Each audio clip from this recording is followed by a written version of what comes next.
세계 미식계가 발칵 뒤집어졌습니다. 한국에 이것 없이는 더 이상 진정한 맛을 표현할 수 없습니다. 미식의 본고장 프랑스의 미슐랭 셰프가 한 한국 가정집 주방에서 우연히 발견한 소주병 속 황금빛 액체에 눈이 번쩍 뜨였습니다. 평범한 가정집 부엌 한켠에서 조용히 자리를 지키던 그 소주병 속 들기름이 어떻게 세계 최고 레스토랑의 비밀 재료가 되었을까요? 여기서 잠깐 구독과 좋아요를 눌러주시면 영상 제작에 큰 도움이 됩니다. 안녕하세요. 저는 프랑스 프로방스 지방에서 태어나고 자란 앙투안 르노아입니다. 파리의 명문 요리학교 랑스티띠 끌리네 드바이를 최우수 성적으로 졸업하고 현재는 같은 학교에서 강사로 근무하며 미래의 셰프들에게 프랑스 전통 요리를 가르치고 있습니다. 저희 가족은 4대째 이어온 요리사 집안이에요. 프로방스의 미슐랭 4스타 레스토랑 메종 르노아를 증조할아버지부터 시작해서 할아버지, 아버지, 그리고 현재는 누나 마리까지 이어오고 있습니다. 저는 주로 학교에서 강의하면서 주말에는 부주방장으로 가족 사업을 돕고 있죠. 어린 시절부터 그곳 주방에서 자랐다고 해도 과언이 아니에요. 6살 때부터 주방 구석에서 요리하는 가족들을 지켜봤고 10살 때부터는 아버지 옆에서 향신료를 다루고 소스를 만들고 제철 식재료를 손질하는 일을 도왔습니다. 프로방스의 풍부한 허브와 올리브 오일, 신선한 해산물의 향기 속에서 자란 저에게 요리는 그저 직업이 아니라 삶 그 자체였어요. 16살 때 처음으로 제 요리를 가족 레스토랑의 메뉴로 선보였던 날을 아직도 생생히 기억합니다. 지중해 연안에서 잡힌 신선한 도미에 프로방스 허브를 넣어 저만의 방식으로 조리한 도미 앙파피오트였죠. 손님들의 칭찬에 얼굴이 붉어졌지만 그때 처음으로 요리를 통해 사람들에게 기쁨을 전하는 직업의 매력을 깨달았어요. 파리에서 유학하는 동안 세계 각국에서 온 요리학도들과 교류하며 다양한 음식 문화에 눈을 떴습니다. 특히 아시아 국가들의 다채로운 향신료와 조리법은 저에게 큰 충격과 영감을 주었죠. 하지만 졸업 후에는 결국 프랑스 전통의 품 안으로 돌아왔습니다. 제가 강사로 일하는 요리학교는 프랑스에서도 가장 권위 있는 교육기관 중 하나로 전통 프랑스 요리법을 철저히 고수하는 것으로 유명해요. 필립 듀샹 총괄 셰프 겸 학장님은 60대 후반에 완고한 전통주의자로 기본을 지켜야 발전이 있다. 전통은 우리의 혼이다라는 말씀을 입에 달고 사십니다. 그분은 직접 운영하는 미슐랭 4스타 레스토랑 르 클래식으로도 유명한데 30년간 거의 메뉴를 바꾸지 않은 것으로도 알려져 있죠. 하지만 솔직히 말해서 요즘 들어 이런 경직된 분위기가 점점 답답하게 느껴지더라고요. 세계에는 얼마나 다양하고 풍부한 요리 문화가 많은데 우리는 왜 정통 프랑스 요리만 고집해야 하는 걸까요? 미래의 셰프들이 더 넓은 세계를 경험하고 다양한 맛을 배워야 한다고 생각하는데 제가 이런 이야기를 꺼낼 때마다 필립 학장님은 항상 아직은 때가 아니다라고 말씀하시죠. 지난주 화요일 수업이었어요. 오늘은 정통 부야베스 소스의 비율을 다시 한번 확인해 봅시다. 마늘과 토마토, 사프란의 정확한 비율이 이 요리의 영혼입니다. 필립 학장님의 말씀에 저는 고개를 끄덕였지만 마음속으로는 한숨이 나왔어요. 같은 레시피를 몇 번이나 반복해야 하는 건지. 저는 이미 10살 때부터 이 레시피를 달달 외우고 있었고 25세 감눈 채로도 완벽히 만들 수 있었습니다. 하지만 필립 학장님에게 부야베스는 단순한 생선 수프가 아니라 프랑스 요리의 정수, 변형되어선 안 될 신성한 유산과도 같았죠. 제 수업을 듣는 학생들의 눈빛에서도 지루함이 느껴졌습니다. 그들도 변화를 갈망하고 있다는 것을 분명히 알 수 있었어요. 매일 밤 집에 돌아와 요리책을 펼치며 저는 상상했습니다. 인도의 향신료, 태국의 허브, 일본의 발효 기술, 이탈리아의 파스타, 이 모든 것들이 프랑스 요리와 만난다면 어떤 환상적인 맛이 탄생할까?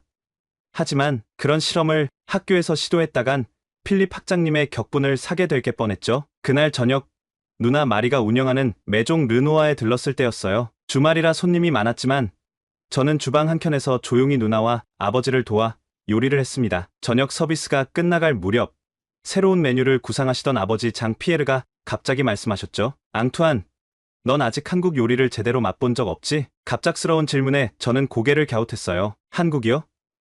아니요. 솔직히 한국 음식은 잘 모르겠어요. 김치가 맵다는 것과 불고기가 달콤하다는 정도만 알고 있어요. 왜 갑자기 한국 음식을 물으시는 거예요? 누나 마리가 접시를 정리하며 끼어들었습니다. 아버지, 또 새로운 영감을 찾고 계신 거예요? 지난번에는 모로코 음식이었고 그 전에는 페루 음식이었죠. 아버지는 웃으며 고개를 저었어요. 아냐, 이번엔 달라. 파리의 한 음식 평론가가 한국에 다녀온 뒤 쓴 기사를 읽었는데 한국의 발효 음식과 소스에 대한 내용이 정말 흥미로웠어. 특히 장지향이라는 발효 소스의 다양성과 깊이에 대해 극찬하더구나. 저는 살짝 놀랐어요. 아버지는 늘 새로운 음식에 관심이 많으셨지만 이렇게 구체적으로 한 나라의, 그것도 동양 국가의 음식을 언급하신 적은 드물었거든요. 사실 나도 이제야 깨달았지만 우리 프랑스 요리도 수백 년 전에는 지금의 형태가 아니었단다. 이탈리아에서 온 재료와 기술이 프랑스적으로 변형되고 식민지에서 들어온 향신료와 섞이면서 지금의 프랑스 요리가 된 거야. 고집을 부리며 같은 요리만 반복하는 건 진정한 프랑스 요리 정신이 아니라고 생각해. 누나 마리가 심각한 표정으로 끄덕였습니다. 맞아요. 우리 레스토랑도 전통을 기반으로 하지만 계속 발전하지 않으면 경쟁에서 뒤처질 수 있어요. 젊은 고객들은 새로운 맛과 경험을 원하고 있어요. 아버지는 요리하던 손을 멈추고 진지한 표정으로 말씀하셨습니다. 내가 예전부터 가장 궁금한 나라가 바로 한국이야. 요즘 프랑스에도 한식당이 많이 생겼지. 난 바빠서 못 가봤지만 내가 전 세계를 돌아다니며 로컬 푸드를 맛보고 연구하는 더 큰 셰프가 되었으면 좋겠어. 아버지의 눈빛은 진심으로 빛나고 있었어요. 40년 경력의 셰프인 아버지가 한국 음식에 관심을 보이신다니 놀라웠습니다. 아버지는 루이 14세 시대부터 내려온 왕실 요리법까지 연구하신 프랑스 요리의 대가인데 말이죠. 내가 특히 한국에 관심이 많은 이유는 발효식품을 활용한 다양한 요리들과 각종 조미료, 소스, 재료의 조합이 세계 어느 나라보다 독보적이기 때문이야. 언젠가 꼭 한국에 가서 현재 한식을 맛보고 싶구나. 아버지는 팬에 올리브 오일을 두르며 말을 이어갔습니다. 사실 지난달 파리에서 열린 국제식품 박람회에서 한국관을 방문했었단다. 거기서 처음 장이라는 것을 알게 됐지. 간장,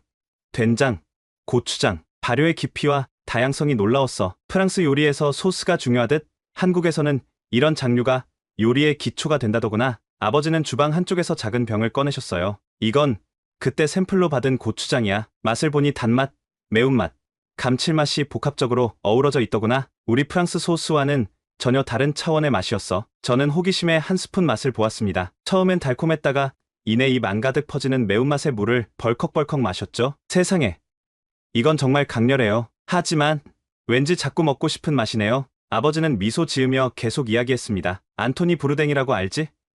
그가 한국 음식에 대해 쓴 책을 최근에 읽었는데 한국인들의 발효, 음식과 장 문화에 대해 극찬했더구나. 특히 김치의 다양성과 깊이에 놀랐다고 하더라. 세계 각국을 다녀본 그가 그렇게 칭찬하는 음식이라면 분명 특별한 무언가가 있을 거야. 누나 마리가 음료를 들고 합류했습니다. 아버지 말씀이 맞아. 최근 파리의 트렌디한 지역에 한식당들이 많이 생겼어. 특히 젊은 층에게 인기가 높대. 발효 음식이 건강에 좋다는 인식도 있고 강렬하면서도 균형 잡힌 맛이 입소문을 타고 있다고 해. 아버지는 갑자기 생각난 듯 물으셨습니다. 너 유학 시절 친구 준호가 석사 과정 마치고 한국으로 돌아갔다고 하지 않았니? 기회가 되면 학교 방학 기간에 한번 여행 겸 다녀와봐. 머리도 식힐 겸 새로운 요리 세계도 경험해볼 겸 말이야. 준호는 파리에서 만난 친구였죠. 한국인으로 프랑스 요리를 배우러 왔다가 졸업 후 다시 한국으로 돌아간 친구예요. 우리는 2년 동안 같은 클래스에서 공부하며 가깝게 지냈습니다. 그는 프랑스 요리의 기술을 배우면서도 항상 한국 음식에 대한 자부심이 대단했어요. 종종 기숙사에서 라면이나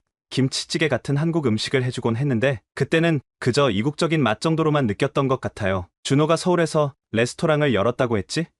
무슨 이름이었더라? 세종이요. 한국의 유명한 왕 이름을 따서 지었다고 했어요. 프랑스 요리 기법을 한국 음식에 접목시키는 모던 한식당이라고 자랑하더라고요. 아버지는 안주를 만들며 계속 말씀하셨습니다. 한 나라의 식문화를 제대로 이해하려면 그곳에서 현지인들과 함께 식사를 하고 시장을 다니고 가정식을 경험해봐야 해. 관광객으로 맛보는 음식과 현지인의 일상 속 음식은 완전히 다르거든. 내가 한국에 가면 준호의 어머니나 할머니가 해주시는 진짜 한국 가정식을 경험해보라고 말해주렴. 누나 마리는 잠시 생각에 잠기더니 말했습니다. 앙투안, 너도 이제 변화가 필요할 때인 것 같아. 학교에서 계속 같은 것만 가르치는 게 너를 갉아먹고 있어. 새로운 경험이 너의 창의성을 다시 깨울 수 있을 거야. 게다가 우리 레스토랑에도 새로운 영감이 필요한 때라고 생각해. 그날 밤 침대에 누워 아버지의 말씀을 곱씹었어요.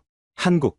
사실 저에게는 너무 먼 나라처럼 느껴졌습니다. 김치와 불고기 정도만 알고 있는 저에게 한국 요리는 미지의 영역이었고 솔직히 말해 아시아 음식의 강한 향과 맛에 약간의 거부감도 있었습니다. 하지만 다음날 학교에서 또다시 같은 레시피를 반복하며 가르치는 자신을 발견했을 때 문득 아버지의 말씀이 머릿속을 맴돌았어요. 수업이 끝난 후 교무실에 앉아 인터넷으로 한국 요리에 대해 검색하기 시작했습니다. 한국 전통 음식, 발효식품, 장류, 화면에 나타난 다양한 음식들과 정보에 점점 빠져들었어요. 김치의 200여 가지 종류, 계절과 지역에 따라 달라지는 음식들, 그리고 무엇보다 발효를 통해 깊은 맛을 내는 한국 요리의 철학이 새롭게 다가왔습니다. 특히 눈길을 끈 것은 장제향이라는 발효 소스였어요. 간장, 된장, 고추장. 이 기본장들이 한국 요리의 근간이 되고 이를 활용한 무수한 요리법이 존재한다는 사실이 흥미로웠습니다. 프랑스 요리에서 마더 소스 마더 서스의 중요성과도 비슷한 개념 같았어요. 또한 한국의 식재료 보존 문화도 놀라웠습니다. 김치, 장아찌,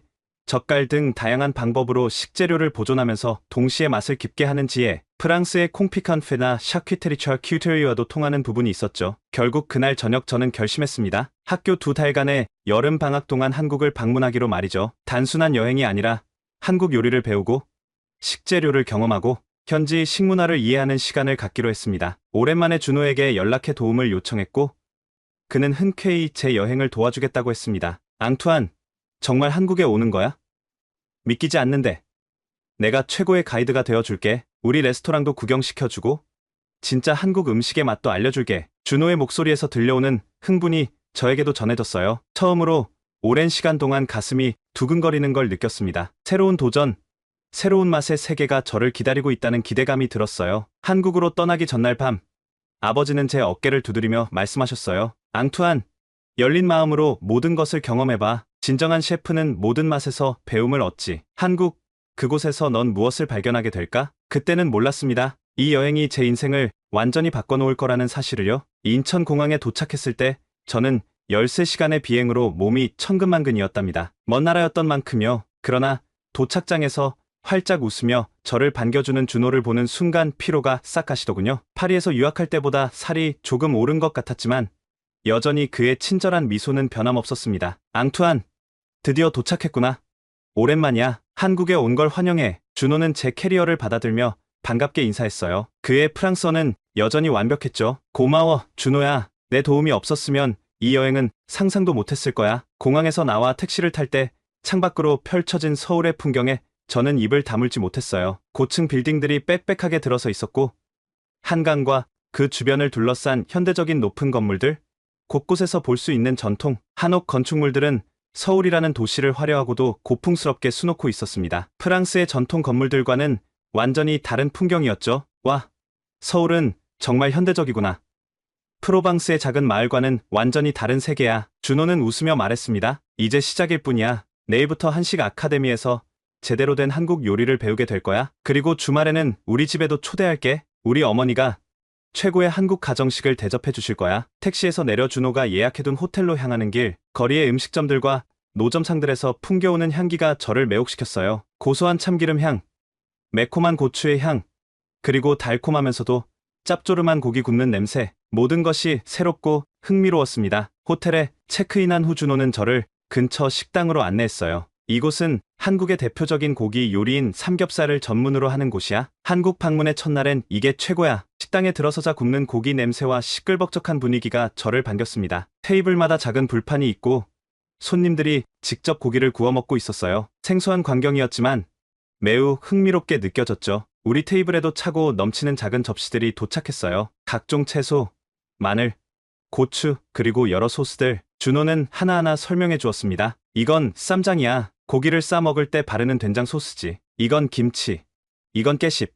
이건 상추. 고기를 이 잎사귀에 싸서 한 입에 먹는 거야. 고기가 노릇노릇 구워지자 준호는 가위로 작게 잘라 보여주었어요. 자, 이렇게 상추에 고기를 얹고 쌈장을 바르고 마늘과 고추를 넣어서 돌돌 말아 한 번에 먹는 거야. 저는 조심스럽게 따라 해봤습니다. 입에 넣는 순간 고소한 고기의 맛과 신선한 채소, 그리고 쌈장의 깊은 맛이 완벽하게 어우러졌어요. 프랑스 요리에서는 경험할 수 없었던 맛의 복합성과 조화였습니다. 이게 바로 한국 음식의 매력이야. 준호가 웃으며 말했어요. 한 입에 여러 맛을 동시에 경험할 수 있지. 짠맛, 단맛, 매운맛, 신맛이 모두 있으면서도 균형이 잡혀 있어. 식사를 마치고 숙소로 돌아오는 길, 저는 한국 음식에 대한 첫인상을 정리해봤습니다. 강렬하면서도 깊이가 있고 복잡하면서도 조화로웠어요. 그리고 무엇보다 참여하는 식사라는 점이 인상적이었습니다. 프랑스에서는 셰프가 완성된 요리를 손님에게 제공하지만 여기서는 손님이 직접 요리의 일부가 되어 자신만의 한 입을 만들어 먹는다는 점이 새로웠죠.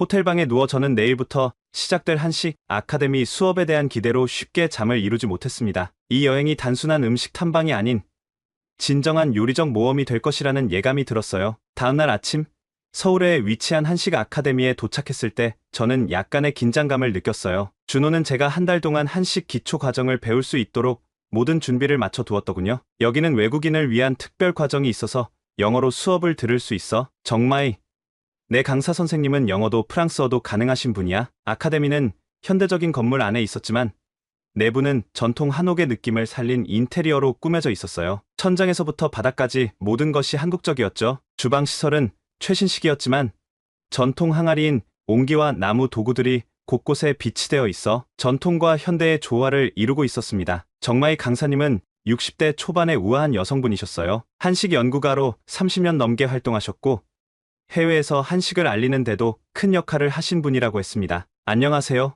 앙투안 씨, 한국 요리에 관심을 가져주셔서 감사합니다. 오늘부터 한국 음식의 기본부터 차근차근 배워보겠습니다. 아카데미의 첫 수업은 한식의 기본 양념들과 소스에 관한 것이었어요. 강사님은 양념장이라는 것을 설명하셨는데 이게 한식의 기본이라고 했죠. 한식의 기본 양념은 간장, 된장, 고추장입니다. 이 세 가지는 우리 요리의 근간이 되지요. 강사님이 간장 한 스푼을 제 손바닥에 떨어뜨렸어요. 조심스럽게 혀끝으로 간장을 찍어 맛봤는데 프랑스에서 사용하는 소금이나 발사믹 식초와는 완전히 다른 맛이었습니다. 짠맛 뒤에 감미로운 단맛과 깊은 풍미가 있었죠. 이건 진간장이라고 하는데 심지어 간장에도 정말 여러 종류가 있었습니다. 국간장, 진간장, 양조간장, 조선간장, 요리의 종류와 활용도에 따라 각각 다르게 사용합니다. 저는 문득 아버지의 말이 떠올랐어요. 아버지가 한국에는 다양한 장들과 조미료들이 있다고 하셨는데 정말이네요. 이렇게 비슷해 보이는 간장이 여러 종류라니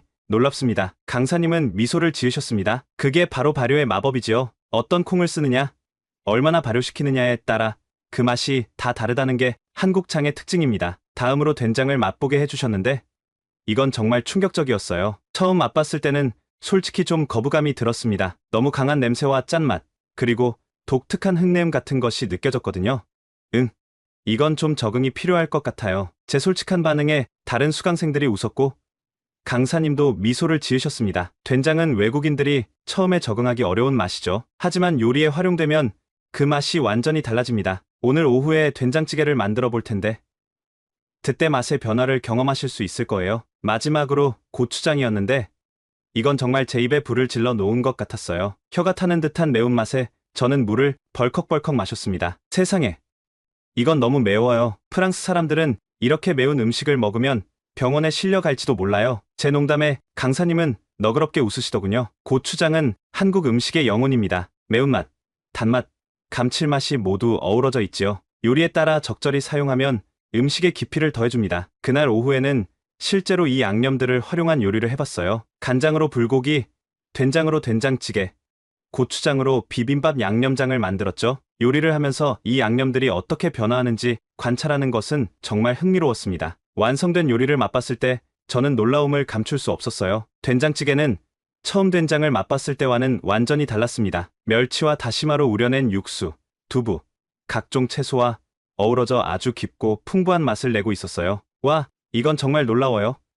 장이 여러 재료들을 만나 서로 어우러져 완전히 새로운 맛을 만들어냈어요. 비빔밥의 고추장 양념은 여전히 매웠지만 참기름과 설탕, 다진 마늘과 섞이면서 그 매운맛이 더 깊고 풍성해진 것을 느낄 수 있었습니다. 한국 요리의 비밀은 조화와 균형에 있습니다. 강사님이 설명해 주셨어요. 매운 것, 짠 것, 달콤한 것, 쓴 것, 신 것. 이 5가지 맛이 균형을 이루는 것이 중요하지요. 그래서 매운 고추장에는 단맛을 더하고 짠 된장에는 감칠맛을 더합니다. 그날의 수업은 프랑스 요리와 한국 요리의 근본적인 차이를 깨닫게 해주었어요. 프랑스 요리가 재료 본연의 맛을 최대한 살리는 것에 집중한다면 한국 요리는 여러 맛을 조화롭게 섞어 새로운 맛을 창조하는 데 중점을 두는 것 같았습니다. 하지만 솔직히 말하자면 여전히 이 모든 맛은 외국인인 제게는 너무 강렬했어요. 수업이 끝나고 준호를 만났을 때 저는 솔직하게 제 생각을 말했습니다. 준호야, 한식은 맛있긴 한데 프랑스 사람들에게는 조금 강할 수 있을 것 같아. 특히 고추장의 매운맛은 우리 입맛에는 좀 세지 않을까 싶어. 준호는 고개를 끄덕였어요. 맞아.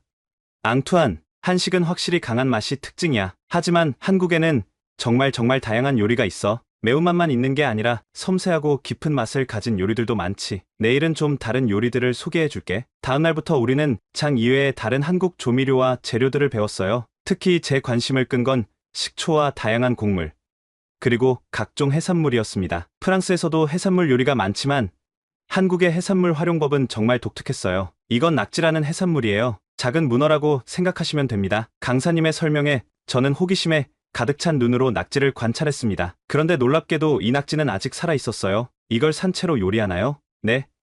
신선도가 중요해서 살아있는 상태에서 손질합니다. 완전한 문화적 충격이었죠. 하지만 동시에 신선한 식재료에 대한 한국인들의 열정에 감탄했습니다. 프랑스에서도 신선도를 중요시하지만 이 정도까지는 아니었거든요. 한식 공부를 시작한 지 2주째 되던 날, 저는 요리 노트에 이런 생각을 적었습니다. 한식은 강렬하지만 깊이가 있다. 외국인 입맛에는 조금 셀 수도 있지만 프랑스 요리와 조화를 이룰 방법이 분명히 있을 것이다. 장류의 깊은 맛과 프랑스 파스타의 섬세함이 만난다면 모든 프랑스인들이 좋아하는 음식을 개발할 수 있을 것 같다. 한국 음식에 대한 처음의 거부감은 점차 호기심과 가능성에 대한 기대로 바뀌고 있었어요. 특히 발효식품의 깊은 맛과 여러 재료가 조화를 이루는 방식에서 프랑스 요리와의 접점을 찾아가고 있었습니다. 그날 저녁, 제가 이런 고민을 하고 있을 때 준호에게 연락이 왔습니다. 앙투안, 이번 주말에 뭐해?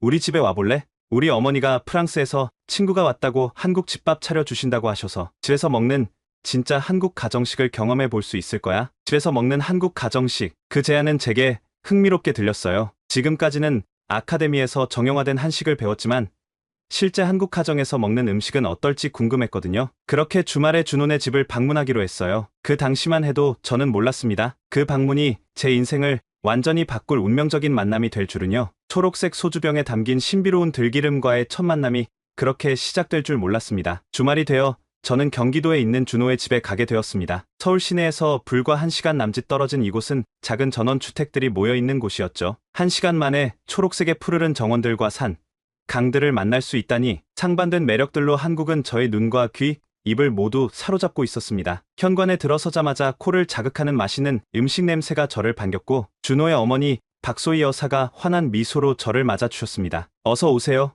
앙투안 씨, 준호한테 얘기 많이 들었어요. 이렇게 보니 정말 훤칠하시네요. 셰프님 앞에서 제가 한 음식이 한없이 부족할 텐데. 그래도 우리 집에서 한국 음식 실컷 드시고 가요. 60대 초반으로 보이는 박소희 여사의 얼굴에는 따뜻함이 가득했어요. 제가 가져간 프랑스 와인을 건네자 기뻐하시며 거실로 안내해 주셨습니다. 저는 호기심 가득한 눈으로 주방을 슬쩍 들여다봤어요. 한국의 주방은 프랑스 주방과 어떻게 다른지 궁금했거든요. 각종 냄비와 그릇들, 그리고 무엇보다 눈에 띄는 건 냉장고가 2대라는 점이었어요. 뭐 도와드릴까요? 어머님. 근데 냉장고가 2대나 있어요. 대단해요. 저는 다가가 물었어요. 아, 신기하죠? 한 대는 일반 냉장고, 한 대는 김치 냉장고예요. 한국에선 포기김치, 파김치, 총각김치 같은 다양한 김치를 먹잖아요. 김치를 맛있게 오래 먹기 위한 숙성을 위한 김치 냉장고라고 생각하면 쉬울 거예요. 준호는 어머니의 설명을 통역해 주었습니다. 가정집에 냉장고가 2대라니, 그것도 한 대는 김치만을 위한 냉장고라니 정말 신기하고 재미있는 문화였습니다. 저는 주방으로 들어가 박소희 여사 옆에 서서 그녀의 손놀림을 지켜봤습니다. 그녀는 이제 마지막 요리인 시금치 나물을 무치고 계셨어요. 시금치를 살짝 데쳐 물기를 꼭 짜낸 다음 다진 마늘, 소금, 약간의 간장을 넣고 무치는 모습이 무척 능숙해 보였습니다. 그때였어요. 박소희 여사가 갑자기 세척대 아래 선반에서 무언가를 꺼내셨어요. 초록색 소주병이었습니다. 소주병이 식탁에 오르나? 한국에서는 요리에 술을 이렇게 많이 넣나? 라는 생각이 들었지만 곧 놀라운 광경을 목격했어요. 박소희 여사는 소주병 뚜껑을 열고 시금치나물 위에 노란빛이 도는 투명한 기름을 한 스푼 떨어뜨렸습니다. 그 순간 주방 전체에 퍼지는 고소한 향기. 저는 깜짝 놀라 눈을 크게 떴습니다. 이게 뭐죠? 병은 소주병인데 안에는 오일이 들어있네요. 박소희 여사는 제 놀란 표정을 보고 미소 지으셨어요. 이건 들기름이에요. 참깨에서 나오는 참기름은 알지 모르겠지만 들깨에서 짜낸 들기름은 처음 보죠? 참깨, 참기름, 들깨와 들기름. 프랑스에서는 들어본 적도 없는 단어였습니다. 이 초록병에서 나온 기름의 향기는 올리브 오일과는 완전히 달랐어요. 더 강렬하고 고소하고 어딘가 이국적인 매력이 있었죠. 그때 준호가 저를 보며 웃으며 설명을 이어갔습니다. 앙투안, 한국에서는 오래된 소주병이나 투명한 병에 들기름이나 참기름을 담아두는 게 일반적이야. 특히 우리 어머니 세대에서는 더욱 그렇지. 박소희 여사는 이번에는 또 다른 소주병을 꺼내셨어요. 짙은 색의 기름이 담겨 있었죠. 이건 참기름이고 아까 건 들기름이에요. 두 가지 모두 한국 요리에서 아주 중요한 기름이랍니다. 식탁에 앉아 음식을 맛보기 시작했을 때 저는 미각의 향연을 경험했어요. 박소희 여사가 준비한 것은 한국의 평범한 가정식이었지만 그 맛은 어떤 고급 레스토랑보다 풍부했습니다. 와, 이 시금치 나물이 정말 맛있네요. 방금 넣으신 그 기름 때문인가요? 박소희 여사는 기쁘게 고개를 끄덕이셨습니다. 들기름이 시금치의 맛을 한층 더 살려주죠. 한국 사람들은 들기름을 나물 무침이나 김치, 심지어 국에도 넣어요. 식사가 진행되면서 박소희 여사는 계속해서 다양한 요리를 내오셨습니다. 그리고 저는 그녀가 음식마다 들기름이나 참기름을 조금씩 더하는 것을 관찰했어요. 놀라운 건 기름을 넣는 순간마다 그 음식의 향과 맛이 완전히 달라진다는 거였습니다. 특히 눈에 띄었던 건 골뱅이 무침이었어요. 매콤한 고추장 양념에 들기름을 살짝 더하자 매운맛이 부드러워지면서 동시에 깊은 풍미가 더해졌습니다. 이건 마술 같아요. 기름 한 방울로 음식 전체의 맛이 달라지다니. 제 감탄에 박소희 여사는 쑥스럽게 웃으셨어요. 별거 아니에요. 한국 주부라면 누구나 아는 비법이에요. 식사 중간에 저는 더 궁금해져서 물었습니다. 근데 왜 하필 소주병에 보관하시는 거예요?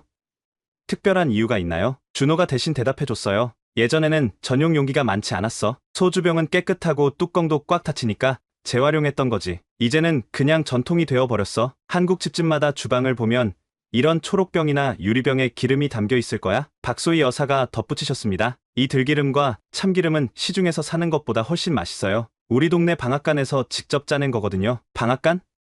또 하나의 낯선 단어였습니다. 제 궁금한 표정을 본 박소희 여사는 미소 지으셨어요. 방앗간은 전통적인 한국의 기름 짜는 곳이에요. 참깨나 들깨를 볶아서 기름을 짜내는 곳이죠. 요즘은 많이 사라졌지만 우리 동네에는 아직 40년 넘게 운영하는 방앗간이 있어요. 저는 갑자기 그 방앗간이 너무 궁금해졌어요. 프랑스에도 올리브 오일을 짜는 곳이 있지만 한국의 방앗간이 어떨지 상상이 되지 않았거든요. 혹시 그 방앗간 저도 가볼 수 있을까요?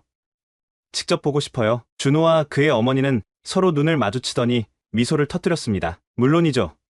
내일 아침에 같이 가요. 참기름과 들기름이 어떻게 만들어지는지 직접 보면 더 이해가 잘 될 거예요. 식사가 끝난 후 저는 박소희 여사에게 감사 인사를 전했습니다. 정말 맛있는 식사였어요. 특히 그 들기름과 참기름, 프랑스에서는 경험할 수 없는 맛이었습니다. 박소희 여사는 손사래를 치셨지만 얼굴에는 자부심이 가득했어요. 별 말씀을요. 한국 음식을 좋아해줘서 오히려 제가 기뻐요. 돌아가는 길에 저는 준호에게 물었습니다. 참, 방앗간에서 그 기름들 살 수 있을까? 프랑스에 가져가고 싶은데. 준호는 웃으며 고개를 끄덕였어요. 물론이지.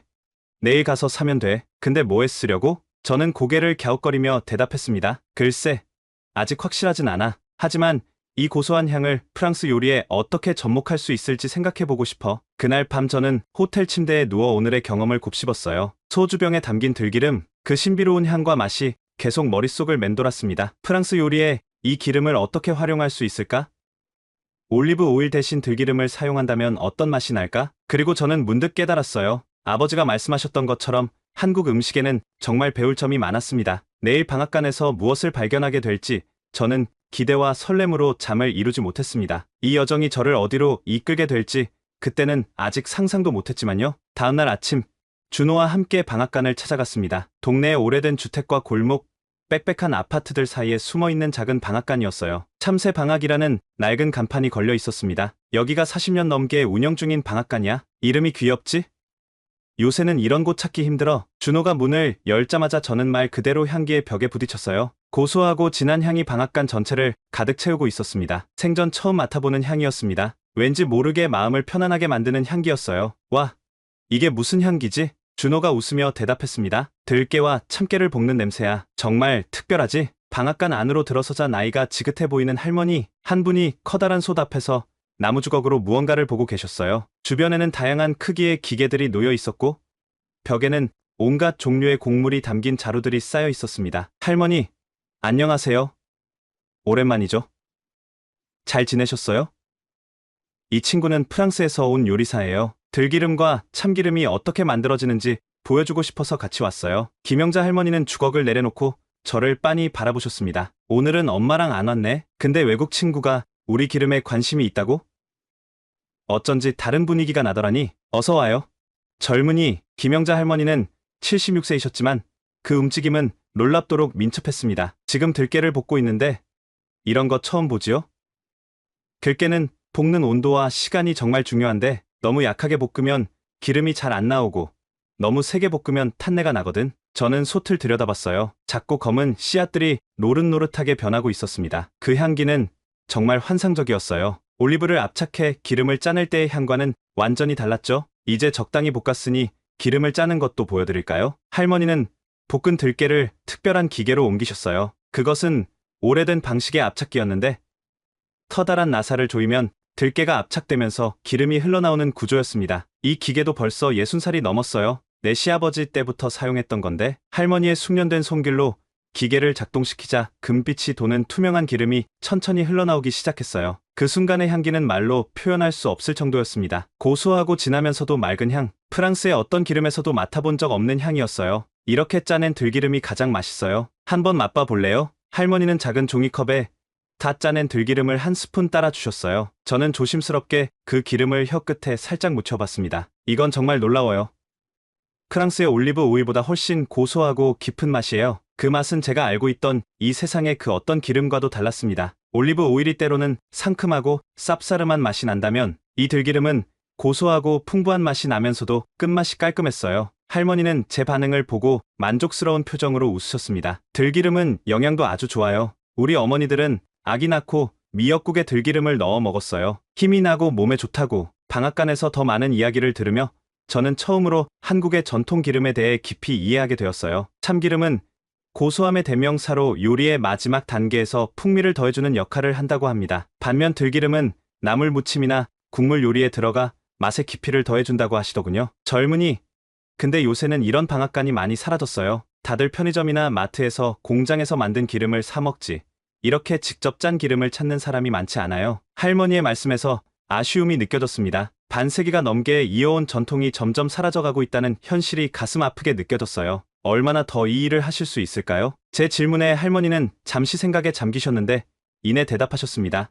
글쎄, 아마 나 이후에는 이 방앗간도 문을 닫게 되겠지요. 우리 자식들은 다들 도시에서 다른 일을 하니까. 그 말씀을 들으니 왠지 모를 슬픔이 밀려왔어요. 이런 귀중하고 소중한 전통이, 이런 놀라운 맛과 향이 사라지고 있다니, 그것은 세계 음식 문화의 손실이라는 생각이 들었습니다. 방앗간을 나오기 전 저는 들기름과 참기름을 5병씩 샀어요. 할머니는 제가 외국인이라며 특별히 깨끗한 유리병에 담아주셨습니다. 프랑스에 돌아가서도 잘 써요. 오늘 맛본 한국의 맛을 잊지 말고. 할머니의 말씀이 가슴에 와닿았어요. 방앗간을 나오면서 저는 결심했습니다. 이 들기름의 가치를 알려야겠다고. 프랑스에 돌아가면 이 기름으로 무언가 특별한 요리를 만들 것이라고요. 준호야, 결정했어. 이 들기름으로 내가 새로운 프랑스 요리를 만들어 볼 거야. 준호는 놀란 눈으로 저를 바라봤습니다. 프랑스 요리에 들기름을 쓴다고? 그게 가능할까? 저는 확신에 찬 목소리로 말했어요. 가능하고 말고.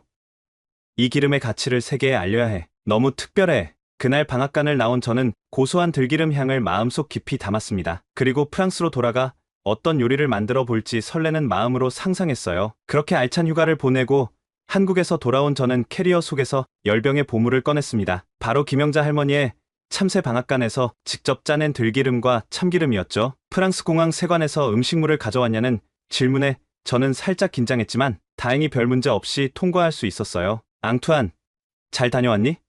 한국은 어땠어? 아버지가 운영하시는 레스토랑에 들렀을 때 아버지는 반갑게 저를 맞아주셨습니다. 저는 신이 나서 한국에서의 경험, 특히 방앗간에서 본 들기름과 참기름에 대해 열정적으로 이야기했어요. 아버지, 바로 이게 참기름과 들기름이에요. 정말 놀라운 맛이에요. 한번 맛보세요. 작은 접시에 들기름을 몇 방울 떨어뜨리자 주방에 고소한 향이 퍼졌습니다. 아버지는 호기심 어린 표정으로 그 향을 맡더니 땅 조각을 찍어 맛보셨어요.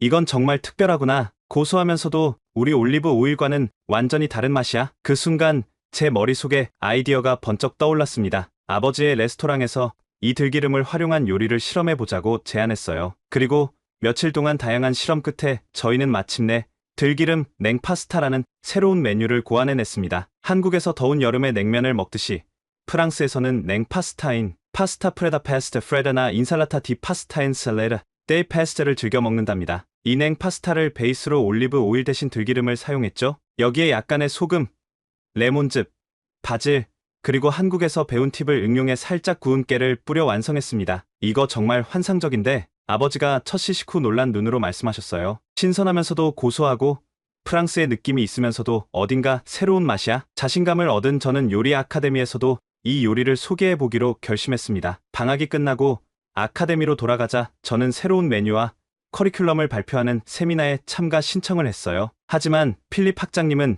제 제안을 듣자마자 미간을 찌푸렸습니다. 들기름? 프랑스 요리엔 그런 게 필요 없어. 프리미엄 올리브 오일이 있는데 무슨 한국의 기름이 필요하다는 거야? 전통을 존중해야 해. 앙투안, 필립 학장님의 반대에 저는 실망했지만 포기하지 않았습니다. 그날 저녁 아카데미의 주방을 빌려 몰래 실험을 계속했어요. 다음날 아카데미 세미나에서 저는 필립 학장님에게 들기름, 파스타와 프랑스 아시아 퓨전 음식 전통과 세계의 만남이라는 주제의 커리큘럼을 발표했어요. 필립 학장님은 떨떠름한 표정으로 먼저 제 파스타를 시식해보고는 그 맛의 놀라움을 감추지 못했어요. 애써 그 표정을 감추려는 게 보였죠. 예상보다 괜찮은데? 하지만 아직 학생들에게 가르칠 만큼 검증된 건 아니야. 필립 학장님의 태도가 조금 누그러졌지만 여전히 완전한 승인은 얻지 못했습니다. 그때 다른 강사가 새로운 제안을 하며 저를 도와줬어요. 그럼 학생들에게 시식 기회를 주는 건 어떨까요? 우리 아카데미의 미래의 셰프들이 직접 평가하게 말이죠. 필립 학장님은 마지못해 동의했고 다음 주 수업에서 제 들기름, 냉파스타가 학생들의 시식 메뉴로 제공되었습니다. 그리고 놀랍게도 학생들의 반응은 폭발적이었어요. 처음엔 생소한 향과 맛에 잠시 머뭇거리는 학생들이 많았습니다. 그러나 곧 파스타를 먹어보더니 극찬이 이어졌습니다. 이건 정말 신선해요. 프랑스 전통의 새로운 향을 더한 느낌이에요. 요새 프랑스 젊은 세대들이 딱 좋아할 메뉴예요. 이건 저희 부모님도 잘 드실 것 같은데요. 고소한 맛이 파스타와 완벽하게 어울려요. 이런 맛은 처음이에요. 어떻게 기름에서 이런 향이 나죠?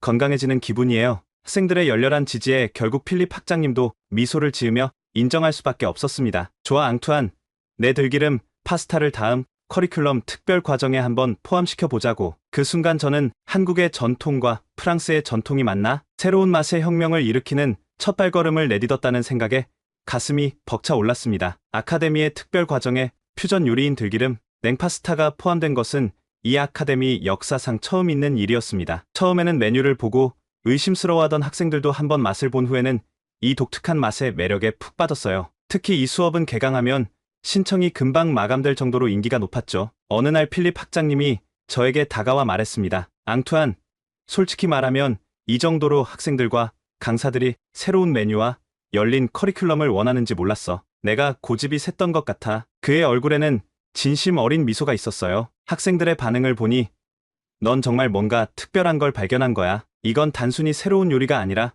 요리의 경계를 허무는 일이지. 우리 아카데미도 그렇고 필립 학장님의 인정은 저에게 큰 힘이 되었습니다. 그리고 그는 놀라운 제안을 했어요. 우리 아카데미에 프랑스 요리의 세계화 정식 교육 과정을 신설하려고 해. 내가 메인 강사로 커리큘럼을 구상하고 담당해주면 어떨까? 저는 깜짝 놀랐습니다. 이건 제가 꿈꿔왔던 기회였으나 그 시작을 한국의 들기름이 만들어준 거나 다름없었죠. 저는 준호에게 곧바로 연락했습니다. 준호야, 이번 한국 여행이 나한테 정말 큰 기회를 줬어. 너네 어머니 집에서 봤던 그 들기름으로 아카데미도 우리 아버지의 레스토랑도 모두 새로운 전환점을 맞이했어. 정말 고마워. 아버지의 레스토랑 메종 르노아에도 변화가 일어났어요. 제가 개발한 들기름 냉파스타를 메뉴에 추가했더니 동네 손님들의 반응이 폭발적이었습니다. 특히 호기심 많은 젊은 손님들은 이 독특한 맛에 열광했죠. 프랑스 사람들에게도 인기 있는 관광지인 프로방스 지역의 맛집으로 유명해졌답니다. 이게 뭐라고 했지?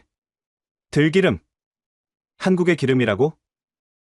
와, 고소한 맛이 정말 독특해. 이건 올리브 오일과는 완전히 다른 맛이야. 레스토랑을 찾은 음식평론가 한 명은 자신의 블로그에 메종 르노아의 들기름 냉파스타, 프랑스와 한국의 완벽한 만남이라는 제목의 글도 공유해 주었답니다. 그러나 무엇보다 기뻤던 것은 준호에게서 온 전화였어요. 앙투안, 축하해. 그렇게 들기름에 빠져있는 표정을 하더니 결국 일을 냈구나. 이제 한국의 전통 들기름 구하려면 꽤나 힘들겠는걸? 그는 장난치듯 웃으며 말을 이어갔습니다. 내일 참새 방앗간에 가는데 김영자 할머니께도 너 소식을 전할게. 엄청 뿌듯해 하시겠다. 6개월 후 우리 아카데미에서 특별한 행사를 열었습니다. 프랑스 한국 퓨전 요리 페스티벌이었습니다. 한국의 전통 기름이 이렇게 우리 음식과 잘 어우러지고 사람들의 입맛을 사로잡듯이 우리도 열린 마음으로 세계의 재료와 음식들을 탐구해야 합니다. 들기름 말고도 다양하고 매력적인 한국의 장과 소스들이 많아요. 저는 앞으로도 더 많은 한국의 맛과 향을 프랑스 요리에 접목시켜 새로운 맛의 세계를 탐험해 나가겠습니다. 그날 저녁, 아버지의 레스토랑에서 저희는 들기름을 활용한 다양한 퓨전 요리를 시도해봤습니다. 들기름 리조또, 들기름 브루스케타, 심지어 들기름 젤라또까지. 아버지는 감탄하며 말했어요. 앙투안, 넌 정말 대단해. 한국과 프랑스의 맛을 이렇게 아름답게 조화시키다니. 그리고 이 하나의 기름으로 이렇게 다양한 요리에 활용할 수 있다니. 저는 미소를 지으며 대답했습니다. 이건 시작일 뿐이에요. 다음엔 한국의 된장과 고추장으로 어떤 프랑스 요리를 만들 수 있을지 연구해 보려고 해요. 한국의 방앗간에서 시작된 작은 영감이 이제는 프랑스 요리의 새로운 흐름을 만들어 가고 있습니다. 전통은 지켜나가되 새로운 시도를 두려워하지 않는 마음, 그것이 진정한 요리의 정신이 아닐까요? 한 방울의 방앗간 들기름이 바꾸어 놓은 제 인생의 여정은 앞으로도 계속될 것입니다. 여러분, 우리 가정집에서 본 한 병의 들기름이 프랑스와 한국을 이어준 감동적인 이야기 어떠셨나요? 우리가 당연하게 여겨온 전통의 가치가 세계인의 눈에는 얼마나 특별하게 빛나는지 다시 한번 느끼는 시간이었습니다. 참새방앗간처럼 우리 주변에는 여전히 소중한 전통을 지키는 분들이 계십니다. 여러분의 어린 시절 기억 속에는 어떤 방앗간, 어떤 소주병 속 기름이 있으신가요? 혹시 외국인에게 소개하고 싶은 우리의 숨은 보물 같은 식재료나 음식이 있다면 댓글로 알려주세요. 마지막으로 구독과 좋아요, 알림 설정, 세계 속의 다양한 이야기들을 전할 수 있도록 응원해주세요. 여러분의 관심이 큰 힘이 됩니다. 긴 시간 시청해주셔서 감사합니다.